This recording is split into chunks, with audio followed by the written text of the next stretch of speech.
શાંતિપૂર્ણ માહોલમાં તમામ ધર્મના તહેવારોની ઉજવણી થાય તે માટે પોલીસ દ્વારા શાંતિ સમિતિની બેઠક યોજવામાં આવી. બંદોબસ્તની વ્યવસ્થા પણ કરવામાં આવી. રાજકોટ રેન્જ આઈજી અશોક કુમાર યાદવ પણ જામનગર પહોંચ્યા અને જામનગરમાં બંને તહેવારોને અનુલક્ષીને કરવામાં આવેલી સુરક્ષાની વ્યવસ્થાની સમીક્ષા કરી હતી.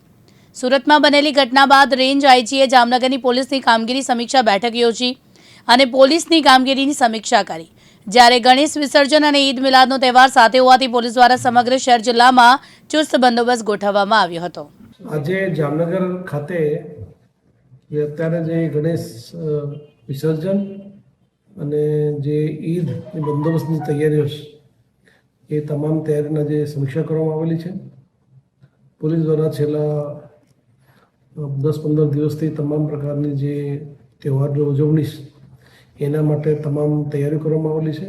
એમાં પોલીસ દ્વારા ફૂડ પેટ્રોલિંગ હોય, એરિયા ડોમિનેશન હોય, પોલીસ અને આયોજકોની મિટિંગ હોય, શાંતિ સમિતિની મિટિંગ હોય, તમામ પ્રકારની વ્યવસ્થાઓના જે સમીક્ષા કરેલી છે. ખૂબ સરસ કામગીરી જામનગર પોલીસ દ્વારા કરવામાં આવેલી છે. પબ્લિકને પણ આપણે મારફતે અપીલ કરું છું કે તહેવારો દરમિયાન તમામ પ્રકારની પોલીસ અને વહીવટી તંત્રને સપોર્ટ કરે.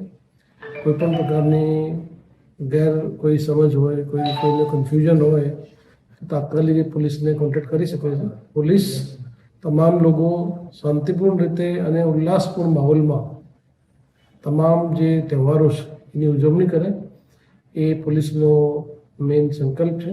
અને તમામ પબ્લિક પાસેથી પણ પોલીસ અપેક્ષા રાખે છે કે પોલીસ અને પબ્લિક સાથે મળી અને પબ્લિકને કોઈપણ પ્રકારના વિઘ્ન અથવા કોઈપણ પ્રકારની તકલીફ ઊભી નહીં થાય એ પ્રકારની તમામ તૈયારીઓ જામનગર પોલીસ દ્વારા કરવામાં આવેલી છે. અનિલ ગોહિલ, દિવ્યાંગ ન્યૂઝ, જામનગર.